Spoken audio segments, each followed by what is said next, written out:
You know, the other day I was talking to someone and they said, "Good grief." And I was thinking about that. Later I was reflecting on it and I thought, good grief. Is there really such a thing as good grief? You know, there was that comic strip Peanuts, and Charlie Brown was always running around saying, "Good grief, Lucy, good grief." Well, over the course of the past few months, I was able to get in touch with a situation in my life personally that required some grieving. One of my daughters died. I have 4 daughters that God blessed me with, and one of my daughters died. And as a parent, that's one of the most traumatic things that any parent will ever go through, is the loss of a child. But as I thought about it, and as I got connected with that phrase, good grief, I realized that there is something good about grief. There's nothing good about the sad event that happened, the cause of our grief. But what's good about grief is that it is the process that God has designed to allow us to get past the trauma and past the pain. The fact is that even God grieves. And I believe that grief is something that today, nowadays, most of us are out of touch with it. Grieving is an actual process that we need to allow ourselves to go through so that we can begin to heal past the pain of an event. Here's what grief is, a definition of it is. It says it's a reaction to a major loss. It's most often an unhappy or a painful emotion, and it has symptoms, it has stages. These reactions of grief might not occur in a specific order, but they can at times, and they often occur even together. What are the things that cause us to suffer loss? Many times it's the loss of a dream. It could be the loss of a loved one. Can be a broken relationship. That's certainly something to grieve and something that's very painful.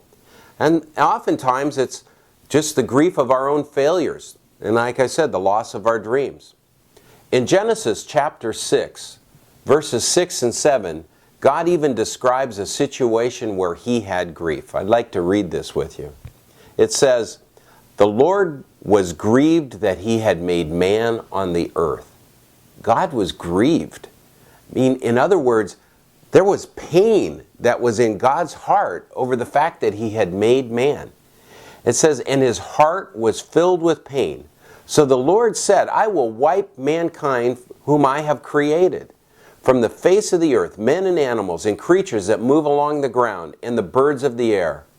For I am grieved that I have made them." It says God's heart was filled with pain. In the same way, it says that God has made us in his image. God has emotions, and he's made us emotional creatures. And one of the things that he has made for us is so that when there is a painful event, a loss, a traumatic event, that happens in all of our lives, but that when that happens, that if we understand that we can embrace the grief and go through the process, then we can be healed and get past the pain. If we don't do that, then it's like having a sore spot that festers and never heals. Now you can deny it's there, and you can pretend it's not there, but then usually something can trigger it later. And oftentimes I see where I'm working with someone or I make a comment to someone, and their reaction in the moment to what I said or did is out of all proportion to what happened. Sometimes you're in a work event and something that a coworker does, yet it triggers such an emotional response. That's usually indication that there's something deeper going on that you haven't healed past, something that's a trauma that you've maybe covered over. If you grieve these events properly, then you can get past it. And just as today, a number of months later, I can talk about the death of my daughter. It's a hole in a father's heart that will always be there. But by grieving it properly, I've allowed the raw edges of that hole to be softened. My heart will never be the same, but yet I've been able to grieve and embrace the process and to heal past the pain. It says that God also grieved over King Saul in 1 Samuel 15. If you look in verse 35, it says God grieved over Saul. Why? Because Saul wasn't doing what God knew that he had the potential to do. I believe the ancients, the people that our ancestors, they understood the grieving process. If you read the Bible, you will see that many times when there's a traumatic event, they would take their cloak, and it would say they would tear their cloak, they would throw ashes on their head, they would weep, and they would wail, because that emotion that was inside had to come up and had to come out. They had to show on the external how broken the heart was on the internal. In the book of Esther, chapter 4, verse 1, it says, "When Mordecai learned of all that had been done, he tore his clothes, put on sackcloth and ashes, and went into the city, wailing loudly and bitterly." I know that there's been times in my life where I've just had to leave the present situation, leave the company of people. In this most recent situation, I went into my wood shop. I have a shop outside my house. I went into the shop. No one knew I was there. I closed the door and I wailed. I just let all the raw emotion of the loss of my daughter come up.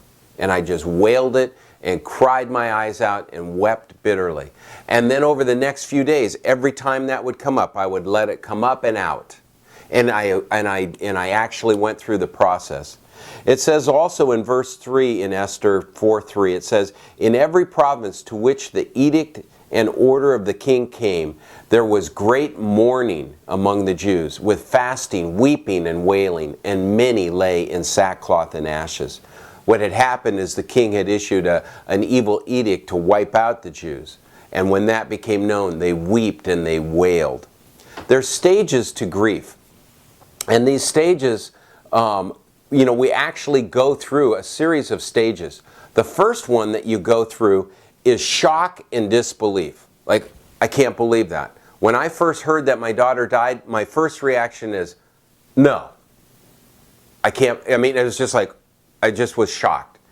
The second stage usually that happens is you feel a sense of pain. There's actually a sense of hurt. The third one is generally denial. Like I just said, I can't believe that happened. And many of these stages can take microseconds in between. The first is you hear the news, you're shocked. The second is it hurts. The third is, I can't believe it. I'm sure like you found yourself walking around and saying, I can't believe my friend did that. I can't believe they said that to me. Or I can't believe so-and-so did that. Or I can't believe so-and-so stole from me. That's denial. The next one is anger.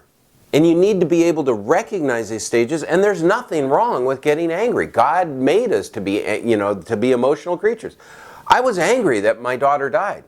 I'm still angry over it to some degree, but it's not an unrighteous anger. It's a healthy, emotional anger. Then following that, at some point, you might just find a deep sadness, a deep depression. Now, the length of time that these stages go through, it varies. It depends on the event. It depends on the length of, what's happened. But you just embrace it. Be sad. There's nothing ungodly about being sad. You also may find bargaining. You find you got news you have cancer. Well, God, if you'll heal me, if you would just heal me, then I'll do this. Well, you're bargaining. This is a stage of grief. And then finally you get to the point of acceptance and hope. But we have to recognize that through all of these stages, God has made us as emotional creatures. And grieving is a process that we as people, as Christians, we have to embrace it. We can't live in denial of the sorrow and the pain that enters into our lives. And if we do, then we will be able to recognize and use that grief and that pain and eventually grow past it and use it for redemptive purposes and not allow it to swallow us up with what God calls worldly sorrow. In 2 Corinthians, it actually talks of worldly sorrow. So I want to encourage you, understand the grieving process and realize that grief is God's way of getting us past the pain.